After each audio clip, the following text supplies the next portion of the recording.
Shalom, everybody. Today our portion is called Vayakhel, and I gave it the title, What Type of Person Am I? Everything the Eternal has said, we will do, and we will listen. It's from Shemot 24:7. I don't know if I mentioned it to you or not, but it's Mauricio who's giving this message today, but I'm reading it in English. At first glance, it seems that the order of this crucial expression, which is we will do and we will listen, it's a crucial expression in Judaism, and in Hebrew it says na'aseh v'nishma. It goes against all logic, since we usually do something after we hear, and not without knowing what we're going to do, what we have to do. So does this expression infer blind faith? Does God want us to act impulsively without thinking? Are we bending our will toward the unknown? Apparently not, since Israel had previously seen the Eternal reveal his power, and that's why they said this, to demonstrate their total confidence. If something came from the Eternal, it would be for their good. So they would do it, and then they would listen.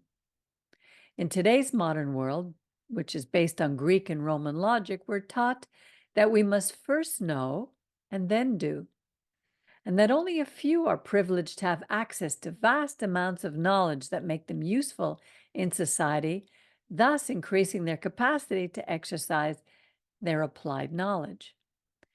How many geniuses today, with their vast knowledge, would not even survive one day because they don't know how to boil milk or cook an egg?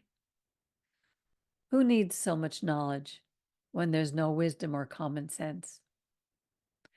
At second glance at this week's portion, Vayakhel, and he assembled, it seems that the principles we will do and we will listen from Shemot 24 were becoming a reality. Rabbi Yitzhak Kook made a comment, which I will paraphrase. He said, "We're all born with instinctive knowledge, not learned knowledge. For example, who taught spiders to weave their webs? Who taught bees geometry to build their hives? This innate talent is represented by the word na'aseh, we will do. However, when study is added to their innate knowledge to perfect their talent, then the word nishma takes effect." With this in mind, Yeshua told us a parable, a mashal, that we read in Matthew 21, verses 28 to 32. It says, "There are two sons from the same father in a certain field, and their father addressed them, saying, 'Son, go work today in the vineyard.' The eldest son, however, said to him, 'I don't want to go.' But soon he did teshuvah. He turned back and he went. Later, the father told the same thing to his second son, who answered, 'Yes, sir,' but he didn't go. In the end, Yeshua asked those who were gathered there, which of the two did what the father wanted, his father wanted? To which everyone responded, the first. Although the first son's response was not correct, his action had merit. It demonstrated his teshuvah. On the other hand, Yaakov, also known as James, brother of Yeshua, said the following in his writings in chapter 1, verse 22 to 25. "Do not be content with just hearing the word, for in this way you deceive yourselves. Put it into practice.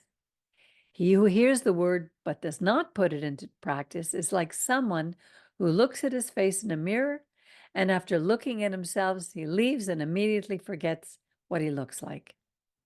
But whoever pays close attention to the Torah, Hashlema, the complete Torah, the Torah Hachirut, the Torah that liberates, and perseveres in it, not forgetting what he has heard, but being a shomer mitzvot, keeper of the commandments, will receive blessings by the practicing of it." As our Rabbi would say, Yaakov had evidently seen people with a sea of knowledge, but they had little depth in the practice of this knowledge in their daily lives. It seems that the last chapters of Shemot are redundant because they repeat the building of the Mishkan with its descriptions of materials, but it is on this very topic that I want to elaborate today. There are two key concepts at the end of Shemot. One is instruction, and the other is the construction or execution of the instruction. In chapter 25, we read the instructions to build the ark, the table, the contributions, the menorah, etc. In chapter 26, we read the order to build the tabernacle. In chapter 27, the altar of sacrifice and about the menorah. Chapter 28, about making the priestly garments. In chapter 29, the ordination of the Kohanim. Chapter 30, we read about the altar of incense and the incense itself, the anointing oil, the fountain, and its ends. And it ends in chapter 31 on the craftsman and the importance of the Shabbat. From the 35th chapter down, we see how those instructions became a reality, not by the finger of God, but by the unity of the people, by them making a national effort to turn those instructions into reality. Several elements had to be conquered to make the instructions a reality, and we see them in this portion.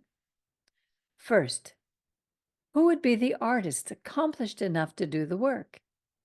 In Egypt, they had been slaves, so the ability to work with gold and silver, with fine materials, and above all, to have a refined enough taste to capture beauty within them, would be practically impossible for those slaves. Slaves did not have access to art. They had no access to gold or fine materials, much less education.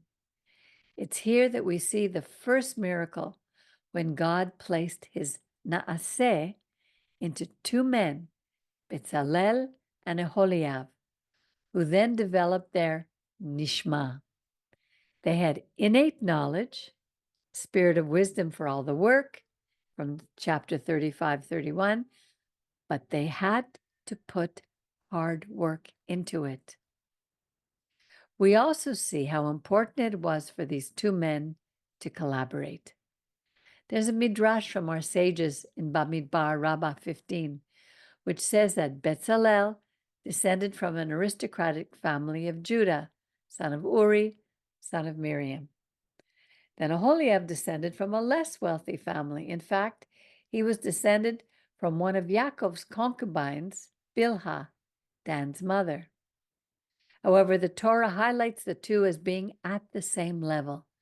That is, it would take every social level to build a Mishkan.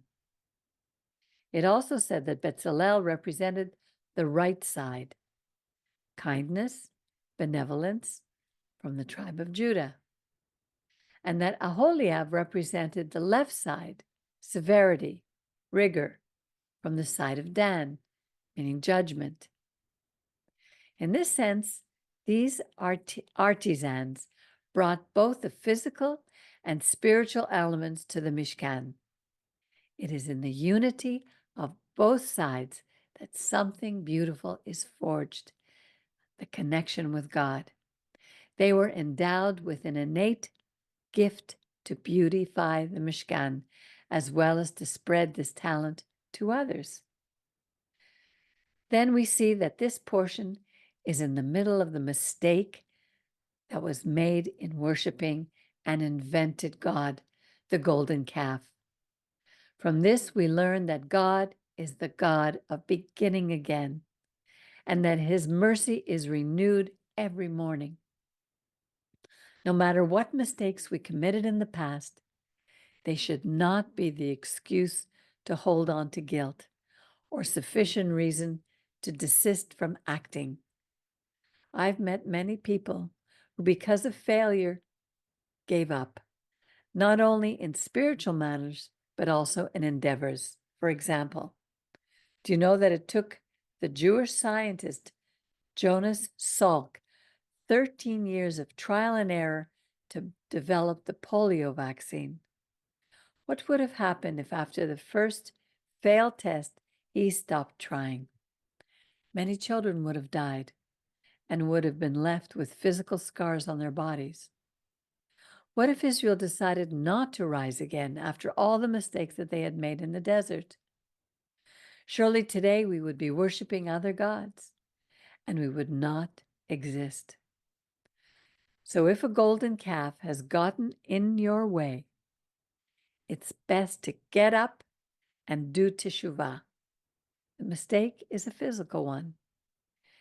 The mistake was a physical one, and it was repaired physically with the gold that was donated to it. And then free will offerings were brought until it was enough. The spiritual error is then repaired with the service of God.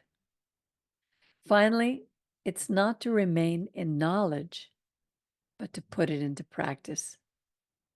Putting it into practice involves effort. It takes discipline, and it goes against our will. Let us start by putting chapter 35:2 into practice on Shabbat. Let us begin the work that we read from chapter 36 with action verbs. He joined, he made, covered, they carved, among others. We know the instruction, but if it is not put into practice, it's dead work. When there is movement, it's a sign that there is life. Today, we may know Torah or Gematria, history, Hebrew, theology, and halakha. But if we don't put the 10 Commandments into practice, we become like cracked cisterns that cannot hold water, as Jeremiah described in chapter 2. So how long must you sleep? When will you wake up? From Mishlei 20, verse 9. What kind of community will we be? Will we be people who act or people who simply make excuses? Let us be the people who na'aseh v'nishma, who do and listen. Shabbat Shalom.